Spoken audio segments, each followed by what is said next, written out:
आप सब कैसे हैं। आप सबका मेरे इस चैनल में स्वागत है। प्यारे बच्चों, क्लास 10 है NCERT UP and CBSE board में आज मैं आपको पढ़ाने चल रहा हूँ लवण। लवण आप लोगों ने पढ़ा होगा। साल्ट क्या है, साल्ट किस प्रकार से बनते हैं। प्यारे बच्चों, आप लोगों ने देखा होगा कि जब मतलब जहाँ पर नमक का निर्माण होता है वो आप देखते हो कि समुद्री मतलब समुद्र तटीय क्षेत्रों पर, समुद्रों में समुद्र का पानी जो है खारा होता है, अर्थात उसमें नमक होता है। नमक क्यों होता है मैं आपको डिटेल में बताऊंगा। सबसे पहले ये समझें कि समुद्रों से नमक कैसे प्राप्त करते हैं। प्यारे बच्चों, जैसे आप जानते हैं कि पूर्णिमा के दिन जो है ज्वार आता है समुद्रों में, तो समुद्र तटीय क्षेत्रों में लोग जैसे अपने गांवों में खेती करने के लिए मेड़बंदी करते हैं। ऐसे छोटी छोटी मेड़बंदी करके खेतों को समतल करके छोड़ देते हैं। जब ज्वार भाटा आता है तो ज्वार के समय जो है जब लंबी लहरें आती हैं तो उन खेतों में पानी भर जाता है, और जब लहरें गिर जाती हैं माने भाटा के समय पानी उन मेड़बंदियों के साथ रुक जाता है, बाकी पानी पुनः समुद्र में वापस आ जाता है। यह पानी वाष्पित होकर के धीरे धीरे, क्योंकि अगले फिर 15 दिनों बाद ही ऐसी कंडीशन होने की संभावना होती है, तो पानी वाष्पित हो जाता है और नमक शुष्क हो जाता है, और उसे इकट्ठा करके ट्रकों पर लाद करके मछलियों में शुद्धिकरण के लिए भेज देते हैं। इस प्रकार से नमक प्राप्त हो जाता है। प्यारे बच्चों, जो समुद्र का जल होता है उसमें बहुत अधिक मात्रा में नमक होता है, और यह क्यों बनता है, कैसे बनता है। हमें जानते हैं कि नमक या लवण का जो निर्माण होता है वह अम्ल और क्षार की क्रिया द्वारा होता है। हमें जानते हैं कि जो समुद्र में पानी जाता है विभिन्न प्रकार के नदियों से, विभिन्न प्रकार के नालों से, विभिन्न प्रकार की गंदगियाँ जो है इसमें बह कर जाते हैं। हम लोग तमाम शहरों में जो लोग कपड़ों की धुलाई करते हैं, नहाते हैं, धुलते हैं, साबुन का प्रयोग करते हैं, अर्थात उस प्रकार का जो जल हो जाता है क्षारीय हो जाता है, और वह क्षारीय जल साथ साथ विभिन्न प्रकार की गंदगियों युक्त अम्लीय जल जो है जब समुद्र में जाता है तो अम्ल और क्षार माने अम्लीय जल तथा क्षारीय जल आपस में जब मिलते हैं तो किसका निर्माण करते हैं, नमक का निर्माण करते हैं, साथ साथ जल का निर्माण करते हैं। तो प्यारे बच्चों, बहुत ही सरल है लवण की परिभाषा कि अम्लों तथा क्षारों के परस्पर अक्रिया द्वारा लवण तथा जल प्राप्त होते हैं। अम्लों तथा क्षारों के परस्पर अक्रिया द्वारा लवण तथा जल प्राप्त होते हैं। तो हम आपको बताने चल रहे हैं आज बहुत ही इम्पोर्टेंट और महत्वपूर्ण चैप्टर है जिसे हम कहते हैं लवण, और इसको अंग्रेजी में कहते हैं साल्ट। साल्ट किसे कहते हैं, अम्ल तथा क्षार के परस्पर अक्रिया द्वारा लवण तथा जल प्राप्त होते हैं। अम्ल तथा क्षार के परस्पर अभिक्रिया द्वारा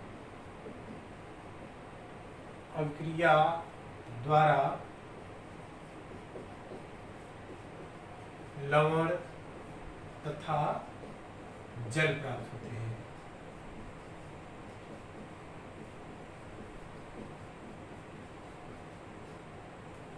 अब देखिए, इसके पहले वाले वीडियो में हम आप लोगों को बताए हैं कि जो अम्ल है वो कई प्रकार का होता है, प्रबल अम्ल और दुर्बल अम्ल।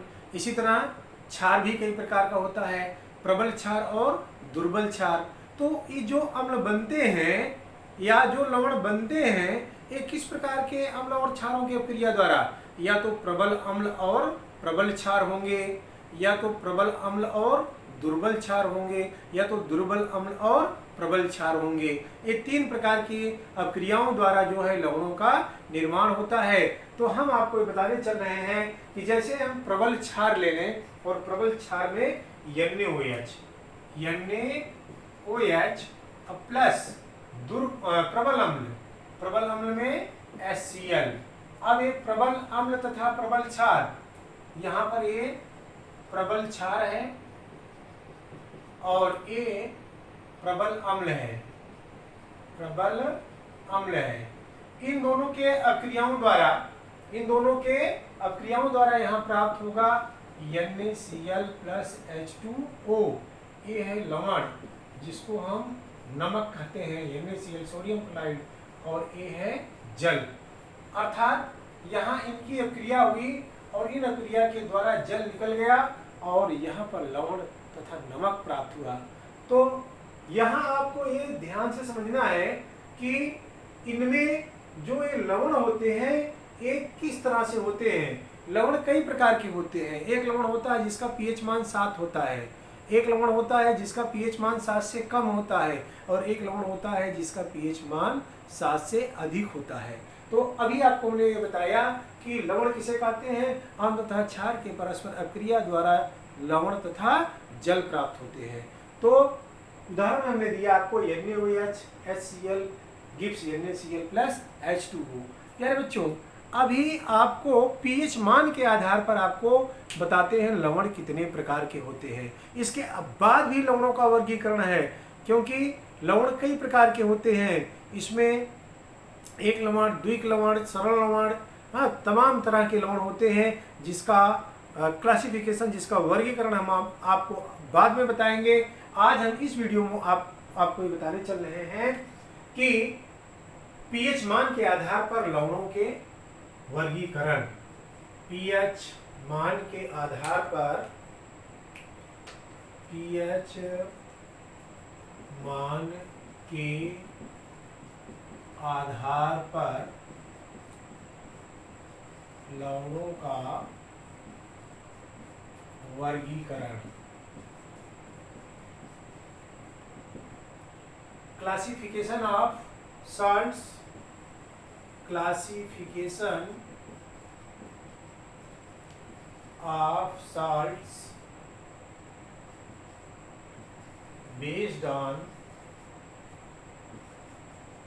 pH value. pH value, pH मान 7 होता है pH मान, तो लवण या वह जल या विलयन उदासीन होता है।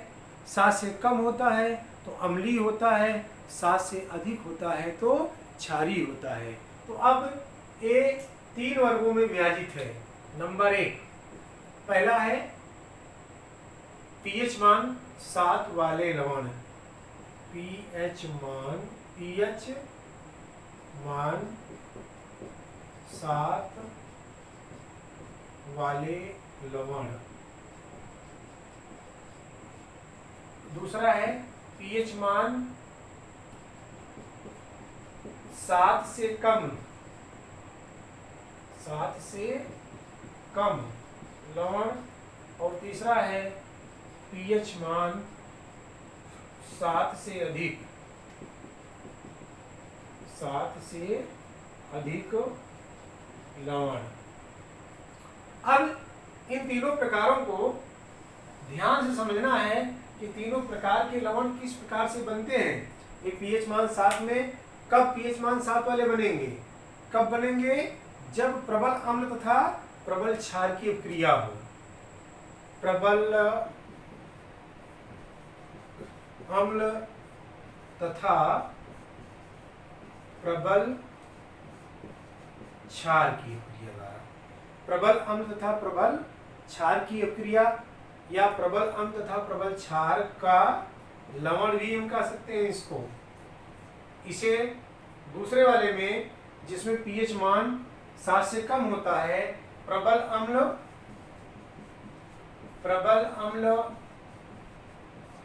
दुर्बल क्षार का लवण। और तीसरा प्रकार जो होगा दुर्बल अम्ल तथा दुर्बल क्षार।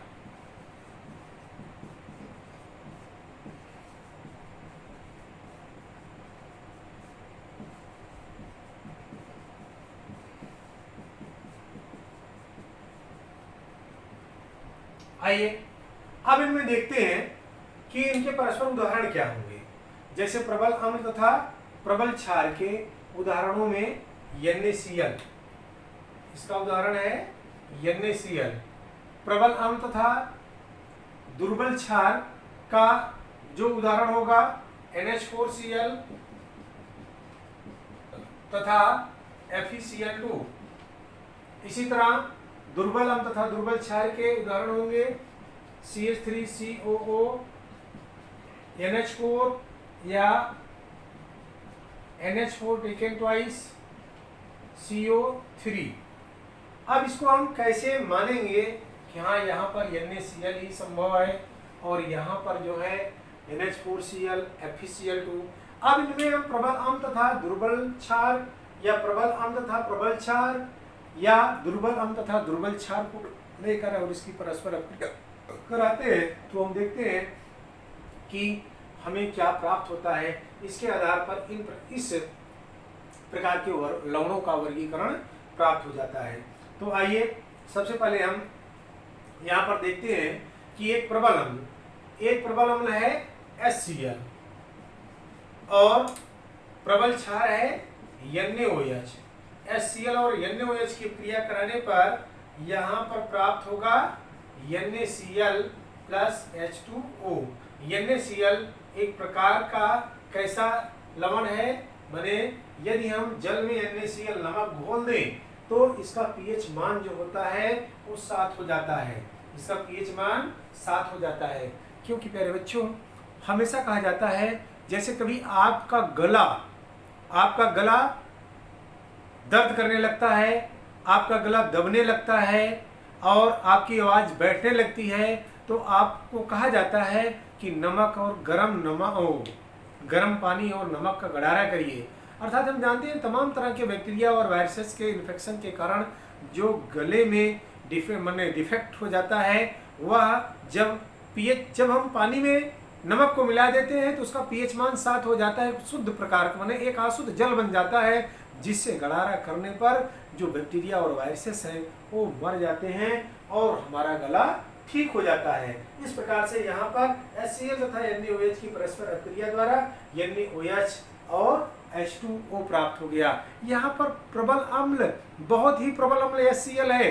यदि किसी के शरीर पर डाल दिया जाए तो उसका शरीर की हड्डियाँ तो बची रह जाएंगी, बाकी शेष अंग जो है पूरा जल करके गिर जाएंगे। लेकिन उसी में जब हम प्रबल क्षार मिला देते हैं तो उसकी प्रबल अम्लता नष्ट हो जाती है और एक अशुद्ध जल बन जाता है। प्यारे बच्चों इन दोनों में परस्पर क्रियाओं के द्वारा pH मान 7 वाला जो है हमें प्राप्त हो जाता है विलयन। क्योंकि हम जानते हैं जो प्रबल अम्ल होता है उसका pH मान बहुत कम होता है और जो प्रबल क्षार होता है उसका pH मान बहुत अधिक होता है। बहुत अधिक pH मान और बहुत कम pH मान पर परस्पर अभिक्रिया करके एक सामान्य pH मान 7 का एक विलयन बना लेते हैं। आइए अब दूसरा उदाहरण मैं आपको समझा रहा हूँ कि एक प्रबल अम्ल और दुर्बल क्षार। प्रबल अम्ल में हम ले लेते हैं HCl प्रबल अम्ल है और दुर्बल अम्ल यहाँ पर हम ले लेते हैं NH4OH। इन दोनों के, क्योंकि ये दुर्बल क्षार है और एक प्रबल अम्ल है, जब इनकी क्रिया हम कराएंगे तो यहाँ पर प्राप्त हो जाएगा NH4Cl और प्लस H2O। अब यहाँ पर ये जो विलयन प्राप्त होगा इसका pH मान 7 से कम हो जाएगा। इसी तरह एक दूसरा उदाहरण मैं आपको बता रहा हूँ कि जैसे एक प्रबल अम्ल आप ले लिए HCl और एक दुर्बल क्षार आप ले लिए FeOH का टेकन ट्वाइस और इनकी परस्पर अभिक्रिया द्वारा यहाँ दो अणु लेंगे और यहाँ पर बन जाएगा गिब्स FeCl2 प्लस 2H2O। तो यहाँ पर जो ये FeCl2 प्राप्त होगा इसका pH मान जो है 7 से कम होगा। इसी तरह अब आते हैं हम दुर्बल अम्ल तथा दुर्बल क्षार की परस्पर अभिक्रिया। हम दुर्बल अम्ल में जानते हैं, आपको बताया भी है, CH3COOH एक दुर्बल अम्ल है और इसमें जब हम क्रिया करा देते हैं NH4Cl का तो गिब्स यहाँ पर CH3COOH और NH4OH, तो यहाँ पर H और OH आपस में क्रिया करके H2O निकाल लेते हैं और प्लस यहाँ बचता है CH3COONH4 जो कि एक दुर्बल अम्ल तथा दुर्बल क्षार से प्राप्त एक विलयन है जिसका pH मान भी होता है वो 7 से अधिक हो जाता है। और इसी तरह इसमें बहुत से उदाहरण हैं। जैसे दूसरा हम एक ले लें NH4Cl एक क्या है, NH4OH NH4OH एक दुर्बल क्षार है और इसी तरह H2CO3 एक दुर्बल अम्ल है। इसकी क्रिया द्वारा हमें प्राप्त होगा H2O। इसकी क्रिया द्वारा यहाँ पर क्या प्राप्त होगा? H2O। अब इसका यहाँ पर दो अणु लेंगे, ये हो जाएगा 2H2O प्लस, और यहाँ प्राप्त हो जाएगा NH4 टेकन ट्वाइस CO3। अर्थात यह जो है एक विलेन जो सॉल्यूशन प्राप्त होगा, इसका पीएच मान 7 से अधिक होगा। प्यारे बच्चों, लवण आपके समझ में आया होगा, क्योंकि ये बहुत ही इम्पोर्टेंट है और इसे समझना बहुत जरूरी है। एक बार पुनः मैं आपको समझा दे रहा हूँ, फिर से रिवीजन कर दे रहा हूँ कि अम्ल की परिभाषा क्या है। अम्ल तथा लवण की परिभाषा, अम्ल तथा क्षार के परस्पर अक्रिया द्वारा लवण तथा जल प्राप्त होता है। दूसरे शब्दों में से कह सकते हैं कि लवणों तथा क्षारों के अक्रिया द्वारा लवण प्राप्त होते हैं। उदाहरण में जैसे NaOH plus HCl gives NaCl plus H2O। एक प्रबल क्षार है, एक प्रबल अम्ल है, और इसकी क्रिया द्वारा NaCl यहाँ लवण तथा H2O जल प्राप्त हुआ है। अब आइए आपको बता देते हैं कि इन लवणों का वर्गीकरण किसके आधार पर? पीएच मान के आधार पर। ये लवण जो होते हैं पीएच मान के आधार पर 3 प्रकार के होते हैं। कुछ लवण ऐसे होते हैं जिनका पीएच मान 7 होता है, कुछ लवण ऐसे होते हैं जिसका पीएच मान 7 से कम होता है, कुछ लवण ऐसे होते हैं जिसका पीएच मान 7 से अधिक होता है। बहुत इंपॉर्टेंट क्वेश्चन प्यारे बच्चों विभिन्न प्रकार के कॉम्पिटिशन्स में पूछे जाते हैं, और प्रश्नों को पूछ लिया कि NH यहाँ दे दिया क्वेश्चन में कि NH4Cl का पीएच मान होता है विकल्प में 7, 7 से कम, 7 से अधिक, इनमें से कोई नहीं। यदि आप इस वीडियो को ध्यान से पढ़ेंगे तो निश्चित है विभिन्न प्रकार के प्रतियोगी परीक्षाओं में आप ऐसे प्रश्नों को प्राप्त करेंगे, ऐसे प्रश्नों को पाएंगे जिससे आप इन प्रश्नों को बहुत आसानी से हल कर लेंगे। यहाँ पर क्वेश्चन दे देता है निम्न में से ऐसे लवणों का मतलब निम्न में से किस लवण का मान 7 से अधिक होगा विकल्पों में, या ऐसे दे देता है CH3CONH4 का पीएच मान होता है, विकल्प में दे दिया 7, 7 से कम, 7 से अधिक, इनमें से कोई नहीं। तो यदि आप पढ़े हैं तो यहाँ तुरंत आप बताएंगे 7 से अधिक। तो प्यारे बच्चों एक बार पुनः इस वीडियो को रिवाइज कर लें, पुनः एक बार समझ लें। पीएच मान के आधार पर लवणों को कितने भागों में बांटा गया है? 3 भागों में बांटा गया है। पहला है पीएच मान 7 वाले लवण, पीएच मान 7 से कम वाले लवण, पीएच मान 7 से अधिक वाले लवण। जो पीएच मान 7 वाले लवण प्राप्त होते हैं वो किससे प्राप्त होते हैं? प्रबल अम्ल तथा प्रबल क्षार से। प्यारे बच्चों यहाँ भी क्वेश्चन पूछा जा सकता है, प्रबल अम्ल तथा प्रबल क्षार के परस्पर अक्रिया द्वारा लवण प्राप्त होते हैं। विकल्प पीएच मान 7, पीएच मान 7 से कम, पीएच मान 7 से अधिक, इनमें से कोई नहीं। आपने यहाँ देखा कि प्रबल अम्ल तथा प्रबल क्षार से जो लवण प्राप्त हुए हैं वो पीएच मान 7 के हैं। यहाँ पर आप उत्तर पाएंगे पीएच मान 7 के। इस चार्ट से आपको बहुत विभिन्न प्रकार के प्रश्न जो है प्रतियोगी परीक्षाओं में मिलेंगे प्यारे बच्चों। दूसरे प्रकार के प्रश्न आपसे पूछे जा सकते हैं कि प्रबल अम्ल तथा दुर्बल क्षार के लवण, प्रबल अम्ल तथा दुर्बल क्षार से प्राप्त लवण होते हैं पीएच मान 7, पीएच मान 7 से कम, पीएच मान 7 से अधिक। तीसरा प्रश्न पूछा जा सकता है दुर्बल अम्ल तथा प्रबल क्षार से प्राप्त अम्ल होते हैं पीएच मान 7, पीएच मान 7 से कम, पीएच मान 7 से अधिक। ये तमाम विकल्प बन सकते हैं। इनमें से क्वेश्चन ऐसे भी पूछे जा सकते हैं निम्न में से किस लवण का पीएच मान 7 होता है? विकल्प में दे दिया NaCl, NH4Cl, FeCl2, CH3CONH4। तो प्यारे बच्चों यदि इस वीडियो को आप ध्यान से पढ़ेंगे इनमें कम से कम 50 प्रश्न बनेंगे जो विभिन्न प्रकार के कॉम्पिटिशन्स में पूछे जाते हैं। इसे आप ध्यान से पढ़िए, समझिए। अगर आपके समझ में नहीं आता है तो कमेंट के माध्यम से इसे पुनः मुझसे पूछिए, मैं पुनः समझाने का प्रयास करूंगा। यहाँ आपका उद्देश्य केवल बोर्ड परीक्षा में अच्छे अंक प्राप्त नहीं करना बल्कि विभिन्न प्रकार के प्रतियोगी परीक्षाओं में भी अच्छे अंक प्राप्त करना है प्यारे बच्चों। इसलिए इन वीडियो को आप बहुत ध्यान से पढ़िए, समझिए। यहाँ एनसीईआरटी के सिलेबस में एक एक प्रश्न बहुत ही महत्वपूर्ण, बहुत ही इंपॉर्टेंट है, और इस किताब से कहीं ना कहीं से ऐसे प्रश्न बोर्ड की परीक्षाओं में बहुविकल्पी पूछे जाते हैं जहां अनुमान नहीं लगाया जा सकता है कि यहाँ से बहुविकल्पी प्रश्न बन सकता है। मैं आपको हर जगह हर समय बताते चलूँगा कि कहाँ पर किस प्रकार से विभिन्न प्रकार की प्रतियोगी परीक्षाओं में ऑब्जेक्टिव या मल्टीपल चॉइस क्वेश्चन पूछे जा सकते हैं या बोर्ड परीक्षाओं में मल्टीपल चॉइस क्वेश्चन पूछे जा सकते हैं। प्यारे बच्चों, मुझे पूर्ण विश्वास है कि वीडियो आपके समझ में आया होगा।